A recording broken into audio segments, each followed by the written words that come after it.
বিসমিল্লাহির রহমানির রহিম। প্রিয় বন্ধুরা, আজকের আলোচনার বিষয় সিরাপ অক্সিগন এম ওষুধ সম্পর্কে। এই ওষুধ জেনেটিক নাম অ্যান্টাসিড। সিরাপ অক্সিগন এম গ্যাস্ট্রিকের সমস্যা ও বায়ুরোধী ঔষধ। ওষুধটিতে আছে ডাইড aluminium hydrochloride gel USP 400 milligram, magnesium hydrochloride USP 400 milligram, simethicone USP 30 milligram উপাদান।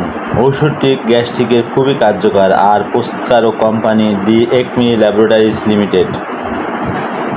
আমি এই ওষুধের কার্যকারিতা, সেবনবিধি ও পার্শ্ব প্রতিক্রিয়া ও সতর্কতা সম্পর্কে বিস্তারিত আলোচনা করব। কার্যকারিতা মানে এই ওষুধের কাজ কি, কোন কোন রোগের জন্য ব্যবহার করা হয়। তো কার্যকারিতা হলো গ্যাস্ট্রিকের পরিমাণ অনেক বেশি, পেট জ্বালাপোড়া করে, পেট ব্যথা করে, পেটে বুটবাট করে, কিছু খেলে পেট ফুলে যায়, পেটে ভার লাগে, বুক ও গলা জ্বালাপোড়া করে, গ্যাস্ট্রিকের আলসার ও পেপটিক আলসারের সমস্যা দূর করে, পাকস্থলী ও স্টোমাকের ঘা দূর করে, পাকস্থলীর প্রদাহ ও ব্যথার সমস্যা দূর করে, হজম শক্তি বৃদ্ধি করে, লিভারে দুর্বলতা দূর করে, কোষ্ঠকাঠিন্য দূর করে।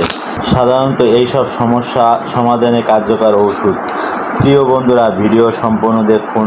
ভালো লাগলে লাইক, সাবস্ক্রাইব ও ফলো করতে ভুলবেন না। ওষুধ সম্পর্কে কোনো কিছু জানতে কমেন্ট করুন। সেবনবিধি মানে এই ওষুধ খাওয়ার নিয়ম, এই ওষুধ কীভাবে খেতে হবে, কোন বয়সে কতটুকু ওষুধ খেতে হবে, সাধারণত এই সব বোঝায়। তো সেবনবিধি হলো 12 বছরের ঊর্ধ্বে এবং প্রাপ্তবয়স্ক 2 চামচ করে দিনে 2 থেকে 3 বার সেবন করতে হবে। খাওয়ার 1 থেকে 2 ঘন্টা পর সেবন করতে হবে, অথবা একজন চিকিৎসকের পরামর্শ অনুযায়ী সেবন করতে হবে। পার্শ্ব প্রতিক্রিয়া মানে বোঝায় এই ওষুধ খেলে কী কী সমস্যা হতে পারে। তো পার্শ্ব প্রতিক্রিয়া সবার ক্ষেত্রে হবে এমন কোনো কথা না, তবে কিছু কিছু লোকের ক্ষেত্রে হতে পারে। তো পার্শ্ব প্রতিক্রিয়া হলো ডায়রিয়া, বমি ভাব, কোষ্ঠকাঠিন্য হতে পারে সাধারণত, ও পেট ব্যথা হতে পারে সাধারণত। এগুলি পার্শ্ব প্রতিক্রিয়া। গর্ভ অবস্থায় ও স্তন্যদানকালে সময় এই ওষুধ খাওয়া উচিত নয়। এই ওষুধ ক্রয় করার আগে এক্সপায়ার ডেট দেখে ক্রয় করবেন। এই ওষুধ শিশুদের জন্য প্রযোজ্য নয়। যারা কুফরি করে ও আমার নির্দেশগুলোকে অস্বীকার করবে তারাই জাহান্নামী, সেখানে তারা চিরকাল থাকবে। সূরা আল বাকারা আয়াত 39।